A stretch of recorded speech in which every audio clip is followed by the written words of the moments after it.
Odete, foi aqui nessa propriedade em Muri que você resolveu se recolher quando decidiu que estava na hora de se afastar da ribalta.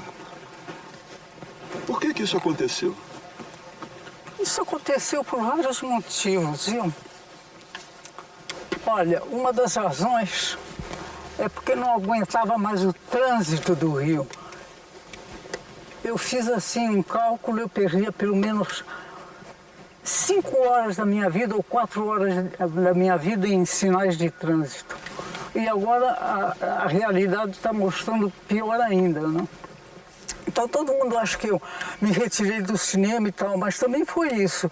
E foi uma época em que não se fazia filme, você se lembra da época do Collor? Ele acabou com o cinema. Você saiu numa hora. Eu falei, o que eu estou fazendo aqui? Estou só perdendo tempo em sinal de trânsito? Se você não parar, eu salto. Eu me atiro. Pois salto, pois se atire, quero ver. Pelo amor de Deus, não pode haver escândalo comigo. Compreenda. Lá as irmãs são muito rigorosas. E os pais dos alunos? Eu gosto de você e você de mim. É ou não é? Gostei muito de fazer cinema. Eu era muito convidada para fazer teatro também, mas teatro eu tinha decidido não mais aparecer no palco, porque a presença do público, por incrível que pareça, me perturba. Então eu não me sinto à vontade. E no cinema não, eu senti assim uma proximidade assim com a câmera, sabe? E no teatro eu ficava muito nervosa. E eu um dia decidi, eu falei, não quero mais ficar nervosa desse jeito, porque todo dia para mim é como se fosse uma estreia. E me dediquei ao cinema e me dei muito bem com ele. Uma nova ilusão, não sei. Outro lar, não quero ter além daquele que sonhei. Eu vim para o Rio de Janeiro fazer cinema, chamada pelo Nelson Pereira dos Santos, para o filme...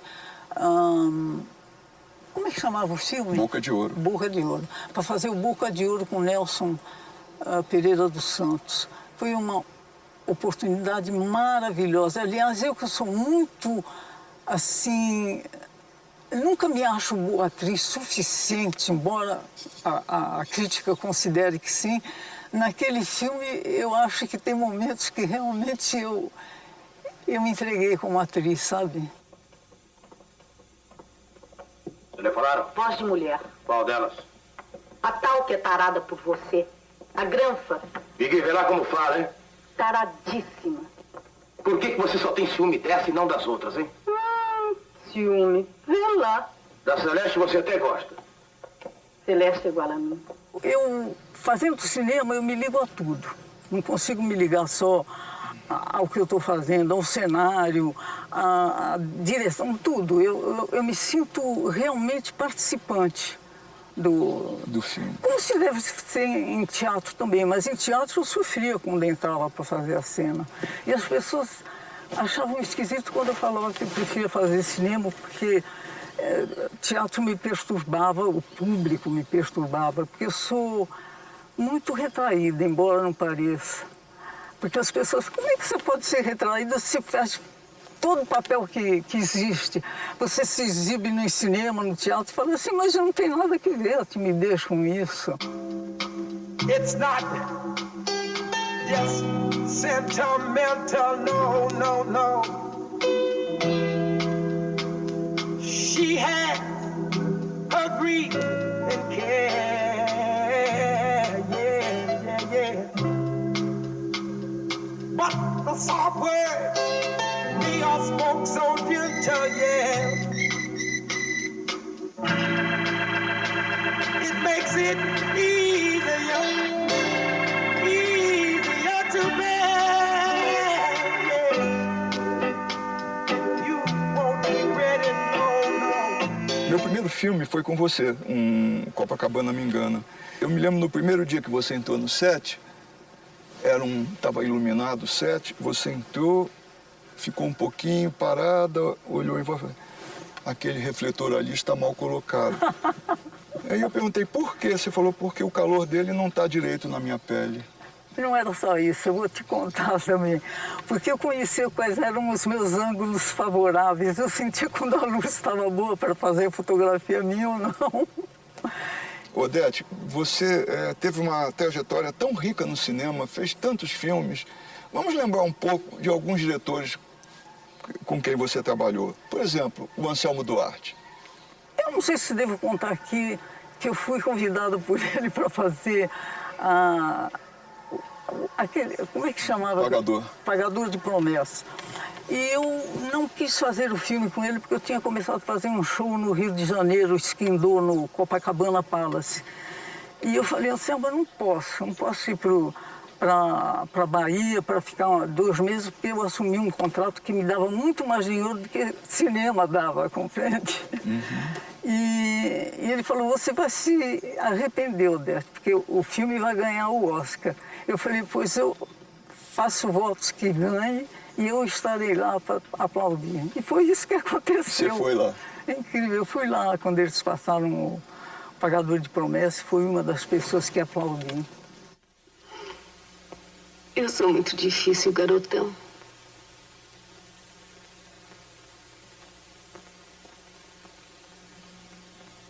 Eu achava maravilhoso no cinema que cada filme era assim como se formasse uma família que durasse 2 ou 3 meses, compreende? E o teatro é uma coisa ad infinitum. Eu tinha que estar lá todo dia, todo dia. No cinema não, a gente fazia uma coisa durante 2, 3 meses, era uma família maravilhosa que se formava, tudo com as mesmas vontades, né, de acertar. E depois tocava, voltava a uma outra família que se formava, compreende? É uma das razões. Mulher, eu estou fora da jogada, viu? Você que se dane. Vou levar as crianças daqui, então. Toma conta delas. E se aborrecer, eu vou lá de chinelo, hein? Meu marido está com medo. É natural, né? Sabe que o Boca para mandar um pro Caju não custa. Como foi tua experiência de trabalhar com o Glauber? Como foi trabalhar em Dragão da Maldade contra o Santo Guerreiro? Eu pegava um script, estudava tudo detalhadamente.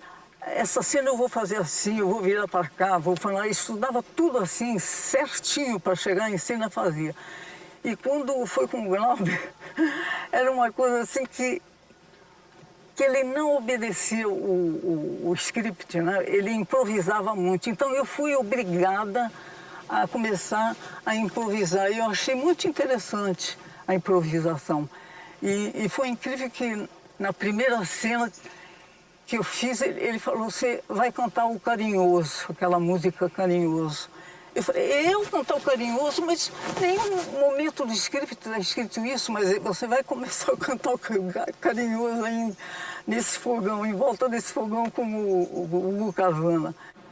Meu coração Não sei porquê, está de feliz, quando te vejo os meus olhos ficam sorrindo, e pelas ruas vão te seguindo, mas mesmo assim, foges de mim. ah, se tu soubesses como eu sou tão carinhosa, muito, muito te quero.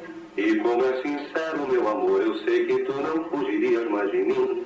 Vem, Vem, vem sentir o calor dos lábios meus. Uma grande amiga minha que fazia parte da turma, que é Nara Leão.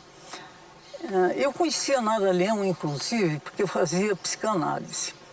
Eu via uma moça, toda vez que ela saía, entrava eu, compreende, na psicanálise. Eu não conhecia, não sabia quem ela era, nem nada.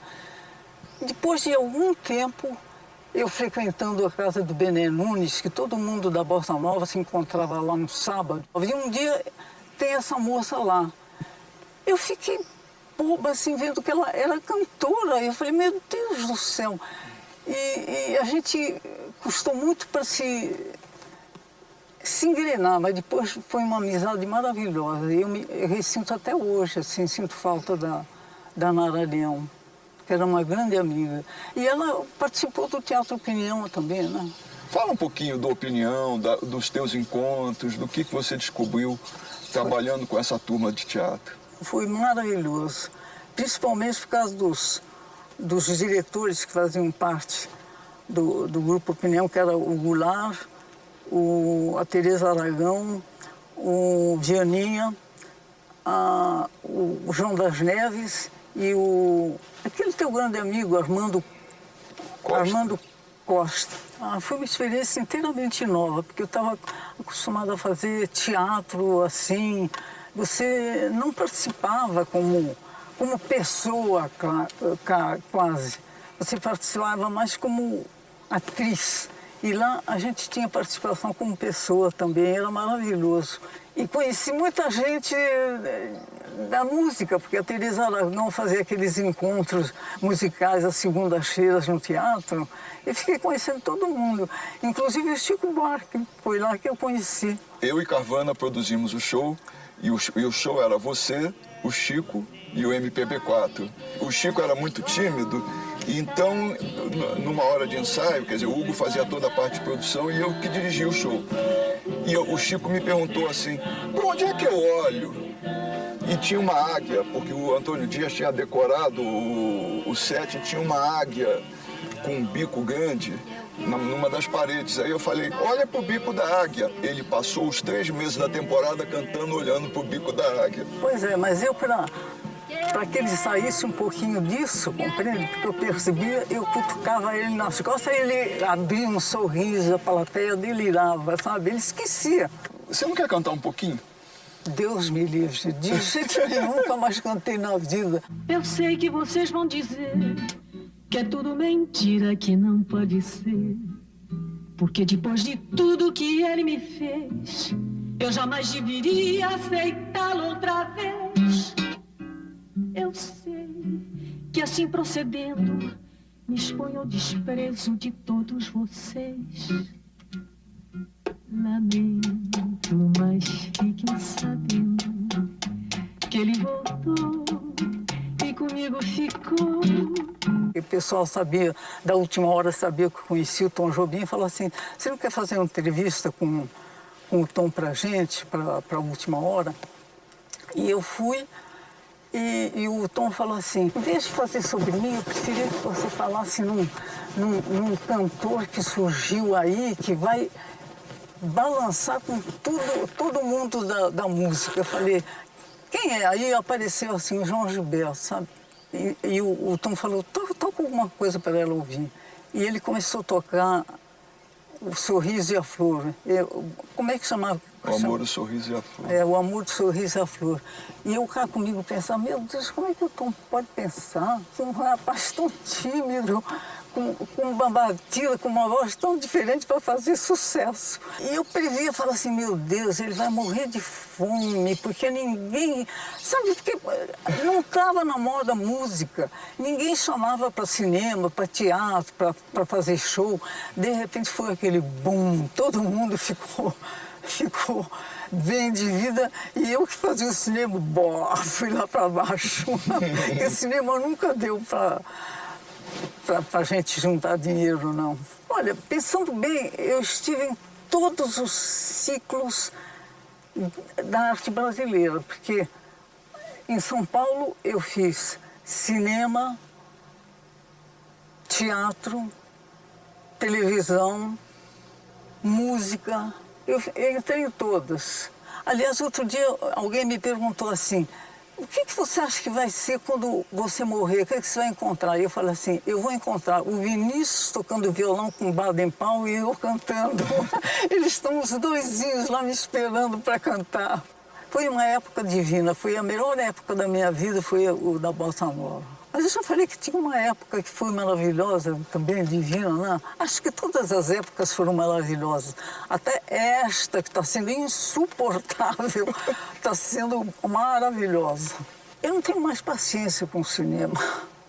Não tenho mais paciência com o cinema. Porque se eu tivesse paciência, eu estaria nele ainda. Talvez, não sei, se eu fosse convidada. Vai falar ou não vai?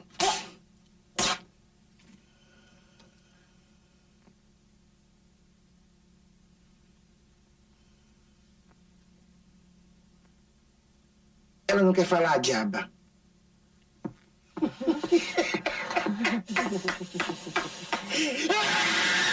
E depois me pergunta por que eu deixei de fazer o cinema. Ora, é sol, é sombra, é chuva. Ora.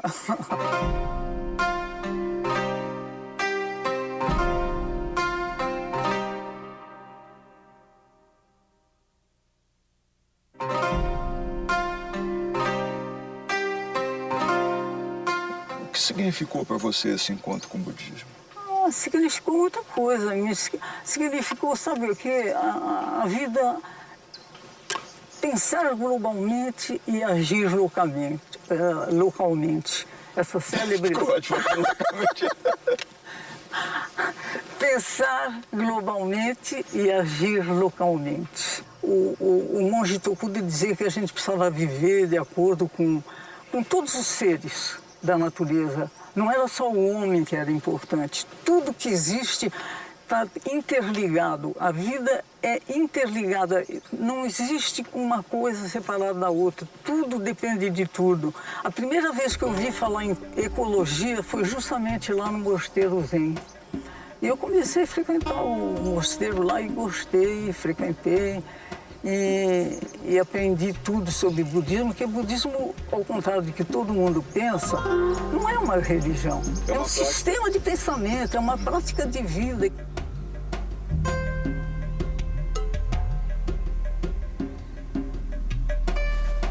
Essas figuras todas foram postas assim por mim quando eu comecei a fazer assim a minha busca espiritual.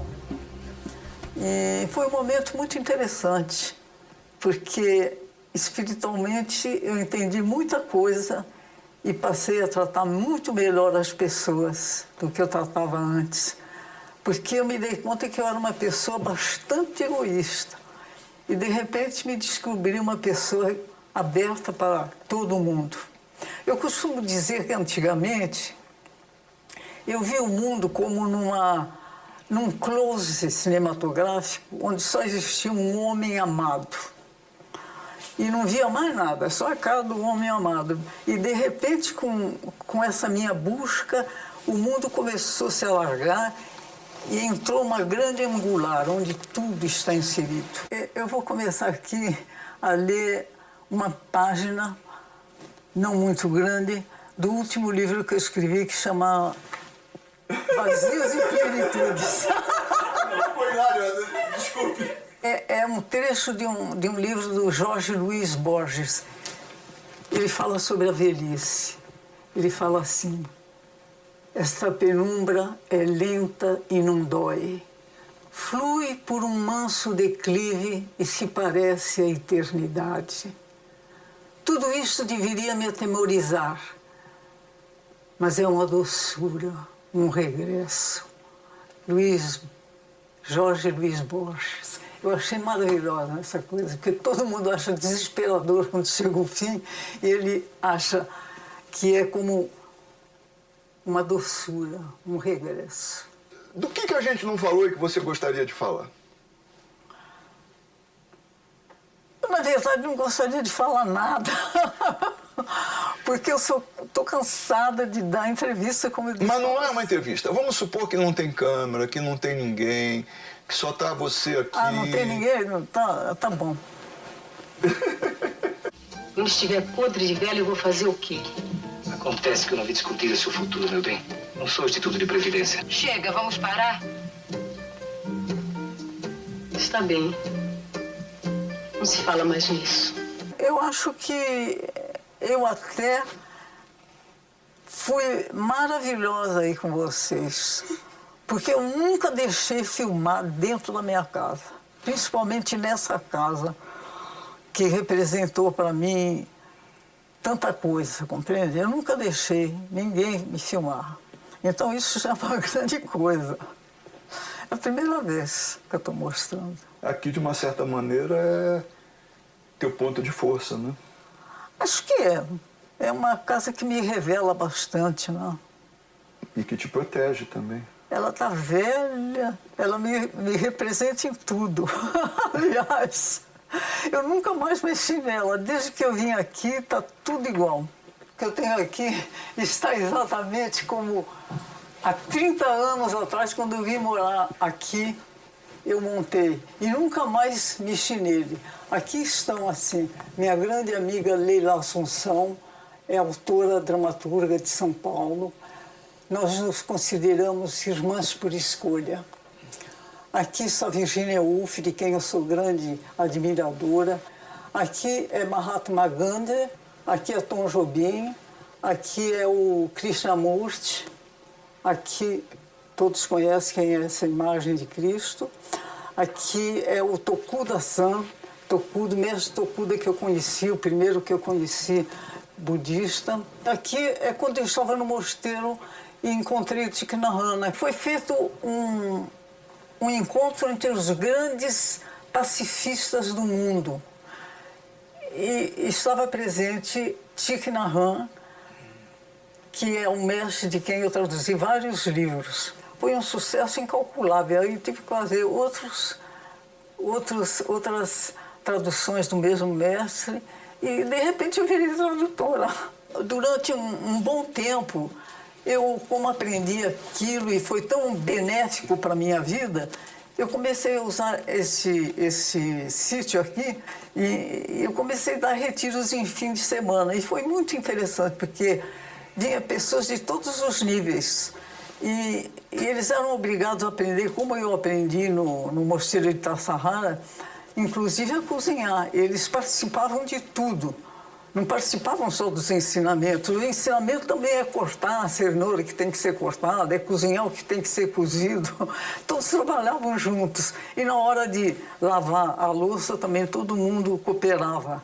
Então foi muito interessante, porque, sem querer, isso levou 2 ou 3 pessoas a se tornarem monjas. Engraçado esse simples retiro que eu fazia aqui. Levou 2 ou 3 pessoas a se tornarem monjas, porque ficaram adeptos dessa vida, né? Eu, para ser sincera, eu achava que eu tinha talento para ser atriz, mas vocação para ser monja. É inacreditável, né?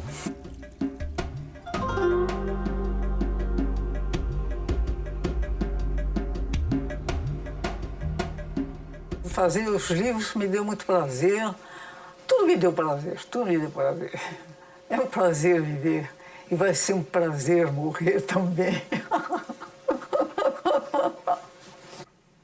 Mas a vida da gente é só isso? Ai, meu Deus do céu, que vida é a vida da gente. Vivem dentro de mim todas as personagens que possam existir na ficção ou na realidade.